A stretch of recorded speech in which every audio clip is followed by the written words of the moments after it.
ओम गंग गणपते नमो नमः। श्रीमद् वाल्मीकि रामायण उत्तरकांड 51वां सर्ग। मार्ग में सुमंत्र को दुर्वासा के मुख से सुने में भृगु ऋषि के शाप का कथा कहकर तथा भविष्य में होने वाली कुछ बातें बताकर दुखी लक्ष्मण को शांत करना। तब महात्मा लक्ष्मण की प्रेरणा से सुमंत्र जी दुर्वासा की कही बात उन्हें सुनाने लगे। लक्ष्मण पहले की बात है कि अत्रि के पुत्र महामुनि दुर्वासा वशिष्ठ के पवित्र आश्रम पर आकर वर्षा के 4 महीने बिता रहे थे। एक दिन आपके महातेजस्वी और महान यशस्वी पिता उस आश्रम पर पुरोहित महात्मा वशिष्ठ जी का दर्शन करने के लिए स्वयं आए। वहाँ उन्होंने देखा कि वशिष्ठ जी के वांग भाग में बैठे एक महामुनि को देखा, जो अपने तेज से मानव सूर्य के समान दीप्तमान हो रहे थे। तब राजा ने उन दोनों तापस शिरोमणि महर्षियों का विनयपूर्वक अभिवादन किया। उन दोनों ने स्वागतपूर्ण आसन देकर पाद्य एवं फल मूल से समर्पित करके राजा का सत्कार किया। फिर उन मुनियों के साथ बैठे। वहाँ बैठे महर्षियों को दोपहर के तरह तरह के अत्यंत मधुर कथाएं हुई। तदंतर किसी कथा के प्रसंग में महाराज ने हाथ जोड़कर अत्रि के तपोधन पुत्र महात्मा दुर्वास से विनम्र पूछा, भगवान, मेरा वंश कितने समय तक चलेगा? मेरे राम की कितनी आयु होगी? अन्य सब पुत्रों की आयु कितनी होगी? श्री राम के जो पुत्र होंगे उसकी आयु कितनी होगी? भगवान, आप इच्छा अनुसार मेरे वंश की स्थिति बताइए। राजा दशरथ के वचन सुनकर महातेजस्वी दुर्वासा मुनि कहने लगे, राजन सुनिए, प्राचीन काल की बात है। एक बार देवासुर संग्राम में देवताओं से पीड़ित होकर दैत्यों ने महर्षि भृंगु की पत्नी की शरण ली। भृंगु पत्नी ने उस समय दैत्यों को अभय दिया और उनके आश्रम पर निर्भय होकर रहने लगा। भृगु पत्नी ने दैत्यों का आश्रय दिया। यह देखकर कुपित होकर देवेश्वर भगवान विष्णु ने तीखी धार वाले चक्र से उसका सिर काट लिया। अपनी पत्नी का वध हुआ देखकर भार्गव वंश के प्रवर्तक भृगु जी ने सहसा कुपित होकर शत्रु कुलनाशक भगवान विष्णु को शाप दिया, जनार्दन, मेरे पत्नी वध के जोग नहीं थी, परंतु अपने क्रोध से मूर्छित होकर उसका वध किया है।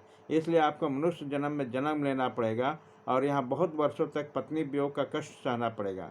परंतु इस प्रकार शाप देकर उसका चित्त में बड़ा पश्चाताप हुआ। उनकी अंतरात्मा ने भगवान से उस शाप को स्वीकार करने के लिए उन्हीं को आराधना करने को प्रेरित किया।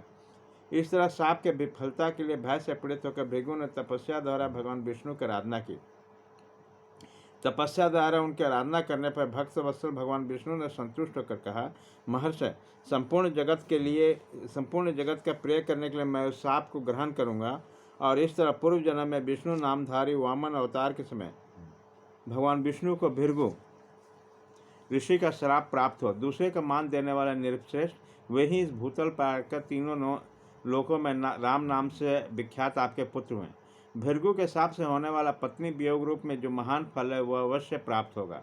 श्री राम दीर्घ काल तक अयोध्या का राजा रहेंगे। उनके अनुयायी भी बड़े सुखी और धन धान्य से संपन्न होंगे। श्री राम 11,000 वर्षों तक राज्य करके अंत में ब्रह्मलोक, बैकुंठ या साकंत धाम को पधारेंगे।